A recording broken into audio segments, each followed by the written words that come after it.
सभी को जय माँ, जय भगवती, जय गुरुदेवी।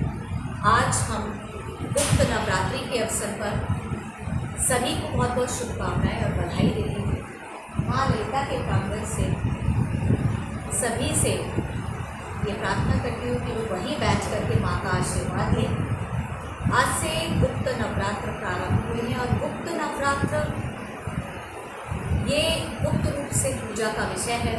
इसमें माँ की गुप्त रूप से पूजा की जाती है।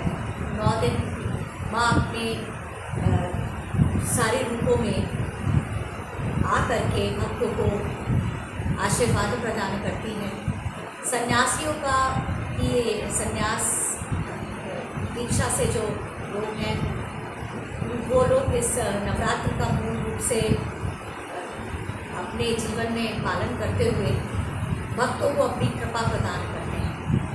माँ हम सबको इस गुप्त नवरात्र के इस पावन पर्व पर आशीर्वाद प्रदान करें। माँ की शक्ति, माँ की आराधना करते हुए 9 दिन हम इन गुप्त नवरात्रों को जो है भोगें और उनकी कृपा प्राप्त करें।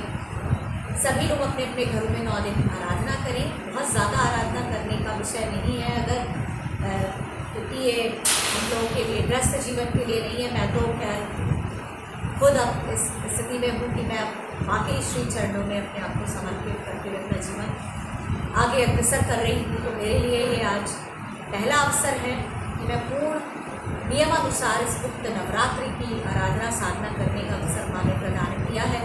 तो मैं उसको पूर्ण रूप से करने का प्रयास कर रही हूँ। आप सबसे निवेदन है कि जहाँ भी हैं वहाँ रहते हुए साधना आराधना करें। माँ के 9 रूपों की साधना करें। 10 महाविद्याओं को अपने अंतर्मन में डालें और धारण करें और कुंडली जागरण का प्रयास करें।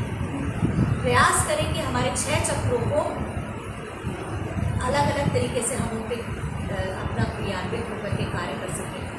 योग के साथ, प्राणायाम के साथ हम ये 9 दिन माँ की आराधना करेंगे तो निश्चित तौर पर माँ हमें फल देंगी और हमारा जितना भी आध्यात्मिक जीवन है वो सार्थक होगा।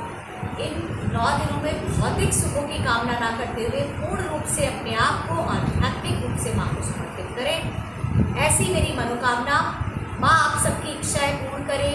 माँ आप सबको धन धान्य से पूर्ण करे, आध्यात्मिक रूप से प्रगति प्रदान करे। और मेरी जो माँ ललिता राजराजेश्वरी है वो त्रिपुर सुंदरी है, तीनों लोगों की सुंदरी भी है और अधिष्ठात्री है श्री यंत्र की। उसके साथ भोग और योग दोनों चलते हैं। जो इसकी आराधना करता है मेरी माँ की, वो भोग और योग दोनों प्राप्त करता है। भोगों को भोगते हुए योग की तरफ अग्रसर करती हुई मेरी माँ आप सबका कल्याण करें।